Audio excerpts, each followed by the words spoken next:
Hey, let's take it higher. God told me to tell you, child, don't worry, keep it moving. If they walk out and you lose them, you just know that heaven still has your reward. It's your reward. Probably a moment for me.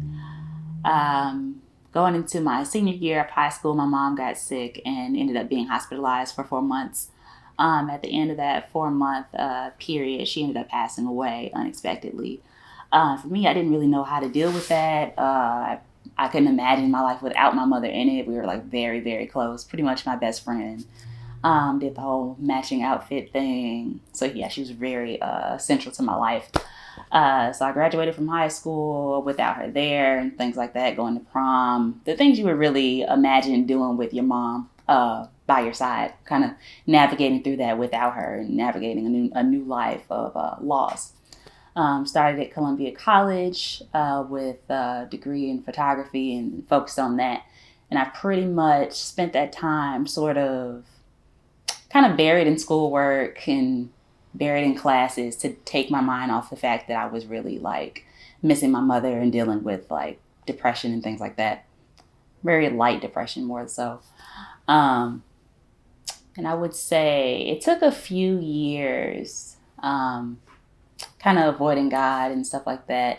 And it wasn't until like my aunt would consistently invite me to church, and one day I finally accepted. I finally stopped saying no and decided to go with her.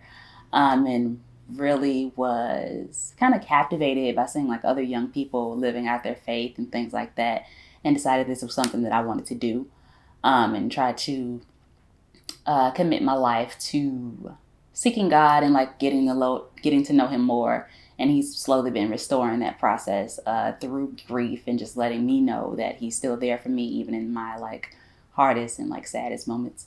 Part of my restoration has probably come through community, getting to know other people in my church, being open with them, maybe letting them know moments when I'm struggling with something, being open to even invitations for some of my friends.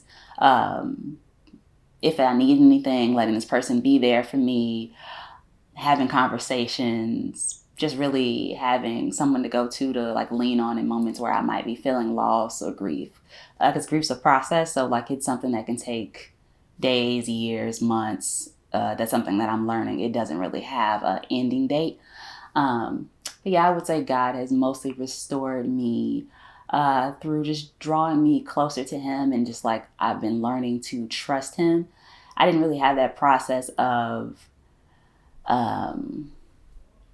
not really disliking God for what happened to me. Some people have that, and I really understand that time of how that can happen to someone who's experienced loss.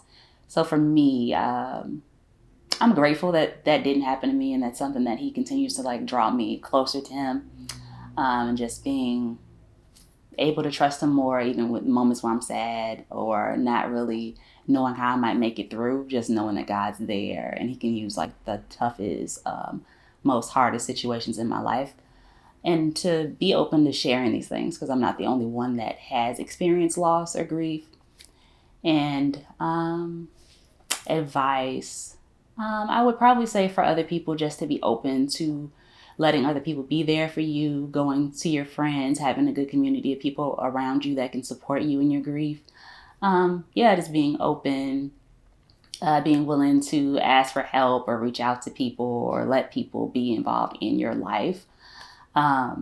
Maybe spending more time in prayer, spending time in worship, things like that, just to take your mind off of the hard moments of your life and just like really deliberately seeking God in those times. Hey guys, it's your girl Jenny Christian. Thanks so much for tuning in to this week's episode of Feel, Heal, and Restore.